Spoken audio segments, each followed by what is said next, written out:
చాలా సుదీర్ఘ ప్రయాణం మీది.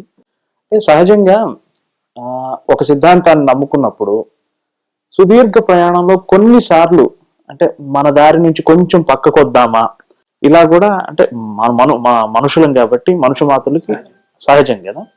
మీరు ఆర్థికమైన విషయాలను కూడా పక్కన పెట్టేశారు, వేరే మార్గం వైపు వెళ్ళే అవకాశం ఉన్నా ఈ మార్గాన్ని ఎంచుకున్నారు కదా. ఇన్ని సంవత్సరాల ప్రయాణం తర్వాత మీకేమనిపిస్తుంది? నేను పొరపాటు చేశానే, నేను కనుక మామూలుగా ఒక కమర్షియల్గా అంటే ఇది కమర్షియల్ అయినా అవునా కాదా అనేది నేను డివైడ్ చేయను. Good film and bad film అని ఆలోచిస్తా తప్ప ఇది కమర్షియల్ ఫిలిం ఇది ఆర్ట్ ఫిలిం అని నేను అట్లా డివైడ్ చేసుకోను ఎప్పుడు కూడా. మామూలుగా మనం వ్యంగ్యంగా మాట్లాడేటప్పుడు చాలా మనకి డబ్బు కలెక్ట్ చేయకపోతే ఇది ఆర్ట్ ఫిలిం, క్లాస్గా తీశాడు సినిమా అనే మాట ఎందుకంటామంటే అది ఒక ఎప్రిషియేషన్తో అన్న మాట కాదు. క్లాస్ సినిమా తీశాడు అంటే డబ్బు రాని సినిమా తీశాడు అని అర్థం. డబ్బులు రావు, పేరు వస్తే రావచ్చు, పేపర్లో అక్కడక్కడ కొంతమంది బాగుందని చెప్తే రావచ్చు అంతే. నేను ఎందుకంటే దాంట్లోంచి మళ్ళలేదు దారిలోంచి. అట్లీస్ట్ మనం ఏదైతే నమ్ముకున్నామో దాన్ని అంటిపెట్టుకుని ఉంటేనే ఒక మంచి పేరు వస్తుంది. మధ్య మధ్యలో ఇతను కూడా వాతలు పెట్టుకున్నాడు, పులిని చూసి నక్క వాతలు పెట్టుకున్నట్టుగా పెట్టుకోలేదు అని అంటే నేనేం పెద్ద ధైర్యం చేశాను, నేనేదో గొప్పగా అవుట్ ఆఫ్ ది వే వెళ్ళి నేను విప్లవాత్మకంగా ఒక రకమైన సినిమాలే తీస్తూ వచ్చానని చెప్పుకోవటానికి కాదు. బికాజ్ ఎంత తవ్వినా ఇంకా బోల్డంతుంది అని ఎప్పటికప్పుడు నాకు అనిపిస్తుంది. కాబట్టి మనం చేసింది చాలా తక్కువ, ఇంకా చేయాల్సింది బోల్డంత ఉందని ఎప్పటికప్పుడు అనుకుంటున్నాను. కాబట్టి నేను గంగానది దగ్గరికి వెళ్ళి ఊరినే ఒక చెంబు నీళ్ళే తెచ్చుకున్నాను. బిందెలతో తెచ్చుకోవాల్సినంత, ట్యాంకర్స్తో తెచ్చుకోవాల్సినంత నీళ్ళు ఉంది అక్కడ, పవిత్రమైన జలం. సో దానికి ఎందుకు వెనకాడాలి? ఈ ప్రయాణంలో అంటే అన్నమాచార్యులు ఎంత సంప్రదాయవాదు అంతే కమ్యూనిస్టు కూడా ఉన్నారు ఆయనలో. ఇప్పుడు కడగి ఏనుగు మీద కాయు ఎండొకటే అటువంటి భావాల్ని వ్యక్తం చేసినట్లు ఎంత సాంప్రదాయవాదులో మీరు ఎంత సంప్రదాయానికి కట్టుబడి ఉన్నారో సంప్రదాయంలో ఉన్న లోపాలను కూడా అంతే ఘాటుగా వేలెత్తి చూపించారు. ఉదాహరణకు సప్తపది సినిమా ఏవి ప్రయోజనాలు ఏవి లోపాలు స్పష్టంగా ధైర్యంగా అవసరమైనప్పుడు సంప్రదాయవాదులను కూడా ఎదిరించారు. దానిని గురించి మీ మాటల్లో తెలుసుకోవాలని ఉంది. ఎదిరించడం అంటే ఎదిరించాలని పేరు తెచ్చుకుందామని కాదు. బికాజ్ నాకు కన్విక్షన్ ఉంది కాబట్టి ఇవి కొన్ని సంప్రదాయాలు కొందరి స్వార్థం కోసం పెట్టారేమో, నాకు తెలిసినంత వరకు నాకు తెలిసిన లిమిటెడ్ నాలెడ్జ్లో నాకు అనిపించినప్పుడు వాటిని ఖండించాను అంతే తప్ప ఇదేదో నలుగురు దృష్టికి తీసుకురావాలి, ఇది విశ్లేషించి చెప్పాలి, దీని గురించి హైలైట్ చేయాలని ఎప్పుడు చేయలేదు.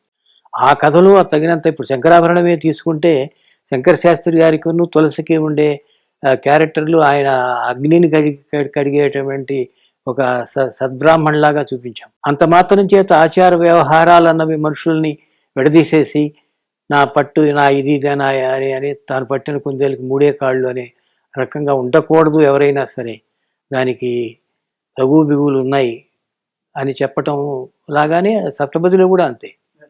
ఆయన చేసిన పని కూడా అదే.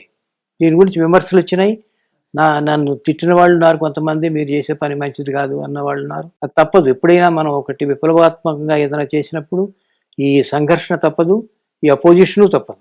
ఆ డైనమిక్ అప్రోచ్ గురించే మీరు సప్తపదిలో స్పృశించిన అంశం ఈరోజు దాదాపు 35 ఏళ్ళు గడిచిపోయాయి. ఇప్పటికి కూడా ఆ అంశాన్ని కొంతమంది అటువంటి అంశాన్ని చూసి భయపడుతూ ఉంటారు. వెనకున్న ప్రభావం ఏమైనా ఉందా?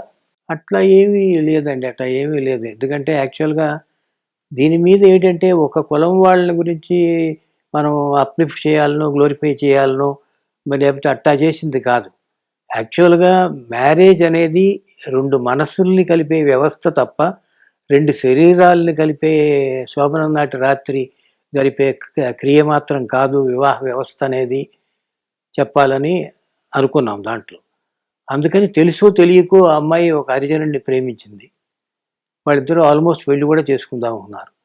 కానీ మళ్ళీ ఎప్పుడైతే పద్ధతి ప్రకారం తాతగారు తనకి మరో పెళ్లి నిర్ణయించాడో అంత ధైర్యంతోనూ మళ్ళీ ఆ పాతదన్ని మెమరీస్ అన్నీ మర్చిపోయి తను అంకితం అయిపోయింది కొత్త జీవితానికి, కొత్త భర్తకి. సో మనం మోడర్నైజ్ ముందరకు వెళుతూనే మనకు కొన్ని ప్రమాణాలు ఉన్నాయి, ప్రామాణికంగా కొన్ని ఉన్నాయి కాబట్టి అవి నమ్ముకున్న క్యారెక్టర్స్ కానీ తీసుకొచ్చాం. ఇంకా అతనితో నెక్స్ట్ టైం మాట్లాడేటప్పుడు కూడా తలుపు సాటు నుంచి మాట్లాడుతుంది కానీ బయటకు వచ్చి అసలు మాట్లాడదు, కంటి ఎదురు కూడా పడదు. సో ఐ హ్యావ్ నాట్ ఆ ట్రెడిషన్ని నేను నమ్ముకుంటూనే ట్రెడిషన్లో ఉండేటువంటి అవి లోటుపాట్లు అని ఏమన్నా అప్పటికి ఆ పరిస్థితులు కొన్ని మనకి కాలానుగుణ్యంగా కొన్ని నిబంధనలు పెడతారు, తప్పదు. అది అనేక కారణాలు ఉండొచ్చు, దానికి సైకలాజికల్ రీజన్స్ ఉండొచ్చు, సోషల్ రీజన్స్ ఉండొచ్చు.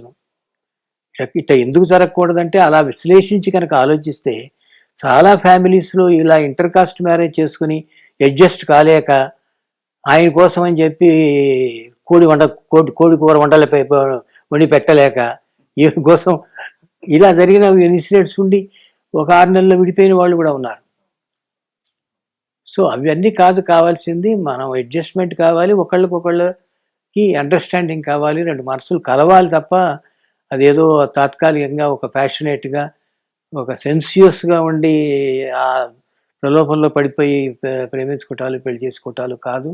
అనేక రకాలైనటువంటి అంతర్లీనంగా దాంట్లో అనేక విషయాలు ఉన్నాయి సప్తపదిలో కూడా. సో అవన్నీ పాటిస్తూనే యాక్చువల్గా మా సినిమా అయిన తర్వాత భాగ్యరాజ్ సినిమా తీశాడు, తీసి అంద 7 నాటకాలో ఏదో, అప్పుడు మన సినిమాని అడిగి చూశాడు ఒకసారి మనం ఎలా ఫినిష్ చేసాము. చేసి చూసా, బాబోయ్ ఇది వద్దులే ట్రెడిషనల్గా మామూలు కన్వెన్షనల్గా పెడితేనే బెటరు, యాంటీ సెంటిమెంట్ అయిపోతుంది ఇలా కనుక చేస్తే అనుకున్నాడు. అతను కరెక్టే, సేఫ్గా ప్లే చేశాడు అతను. కమర్షియల్ అని అన్ను నేను, safe what ever it is, కొంచెం యాక్సెప్టబిలిటీ ఉండాలి కదా. సో నేను ధైర్యం చేశానని అన్ను కానీ, బట్ అది చాలా ధైర్యమే ఆ రోజుల్లో, చాలా పెద్ద ధైర్యం. అలాగే మాంగళ్యానికి మరో ముడి కూడా అట్లాంటి సబ్జెక్టే, అది కూడా మంచి రెవల్యూషనరీగా ఆలోచించవలసిన సబ్జెక్ట్. కిషోర్ గారితో నేను మనసు ఇప్పిన ఈ ప్రోగ్రామ్ చూడండి, బాగుంది. ఐ డ్రీమ్స్ ప్రోగ్రామ్స్ మంచి ఫ్యాన్ ఫాలోయింగ్ వచ్చినారు కిషోర్, చూడమనండి అందరినీ.